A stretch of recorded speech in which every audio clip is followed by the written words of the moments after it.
Science की एक ऐसी थ्योरी है जो कहती है कि जिसे हम सॉलिड हकीकत समझते हैं वो असल में कुछ और नहीं बल्कि सिर्फ एक कंपन यानी वाइब्रेशन है। Welcome to the world of string theory.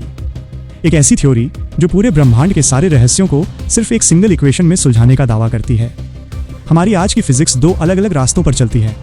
पहली है जनरल रिलेटिविटी जो गैलेक्सीज, ब्लैक होल्स और ग्रेविटी जैसी बड़ी चीज़ों को समझाती है, और दूसरी है क्वांटम मैकेनिक्स जो एटम्स और सब एटॉमिक पार्टिकल्स की बेहद छोटी दुनिया के नियम तय करती है। दोनों अपने अपने लेवल पर बिल्कुल सच हैं, लेकिन जैसे ही साइंटिस्ट्स इन्हें एक साथ जोड़कर ब्लैक होल के सेंटर या बिग बैंग के शुरुआती सेकंड को समझने की कोशिश करते हैं, गणित के सारे नियम टूट जाते हैं। इसी टूटी हुई फिजिक्स को जोड़ने के लिए जन्म हुआ स्ट्रिंग थ्योरी का। नॉर्मल साइंस कहती है कि इलेक्ट्रॉन और क्वार्क जैसे पार्टिकल्स छोटे छोटे डॉट्स हैं, लेकिन स्ट्रिंग थ्योरी कहती है कि नहीं, ये पार्टिकल्स असल में ऊर्जा के बेहद बारीक, तैरते और वाइब्रेट करते हुए तार स्ट्रिंग्स हैं। अगर ये स्ट्रिंग एक तरीके से वाइब्रेट करे तो इलेक्ट्रॉन बनता है, दूसरे तरीके से वाइब्रेट करे तो फोटॉन, और किसी और फ्रीक्वेंसी पर क्वार्क। यानी हमारा ब्रह्मांड कोई सॉलिड जगह नहीं बल्कि एक कॉस्मिक म्यूजिक है, ठीक वैसे ही जैसे गिटार की एक ही स्ट्रिंग अलग अलग वाइब्रेशन पर अलग अलग धुनें निकालती है। ट्विस्ट ये है कि इन स्ट्रिंग्स को वाइब्रेट करने के लिए हमारे जाने पहचाने 4 डायमेंशंस लेंथ, विड्थ, हाइट और टाइम काफ़ी नहीं है। इस थ्योरी के मुताबिक यूनिवर्स में कम से कम 10 या 11 डायमेंशंस मौजूद हैं जो इतनी बारीक और आपस में गुंथी हुई हैं कि हम उन्हें देख नहीं पाते।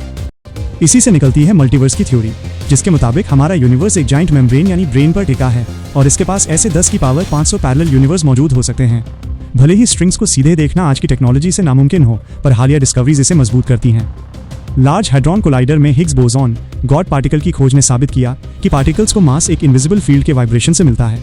वहीं बिग बैंग से बची हुई कॉस्मिक माइक्रोवेव बैकग्राउंड रेडिएशन में कुछ ऐसे अजीब धब्बे मिले हैं जिन्हें कई कॉस्मोलॉजिस्ट्स हमारे यूनिवर्स का किसी दूसरे पैरेलल यूनिवर्स से टकराने का निशान मानते हैं। ये थ्योरी ग्रेविटी के हाइपोथेटिकल पार्टिकल ग्रेविटॉन को भी प्रेडिक्ट करती है, जो पहली बार क्वांटम मैकेनिक्स और ग्रेविटी को एक साथ जोड़कर हमें थ्योरी ऑफ एवरीथिंग दे सकती है।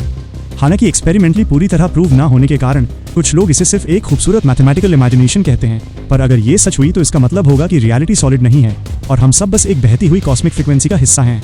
आपको क्या लगता है, क्या हमारी पूरी जिंदगी सिर्फ एक कंपन है?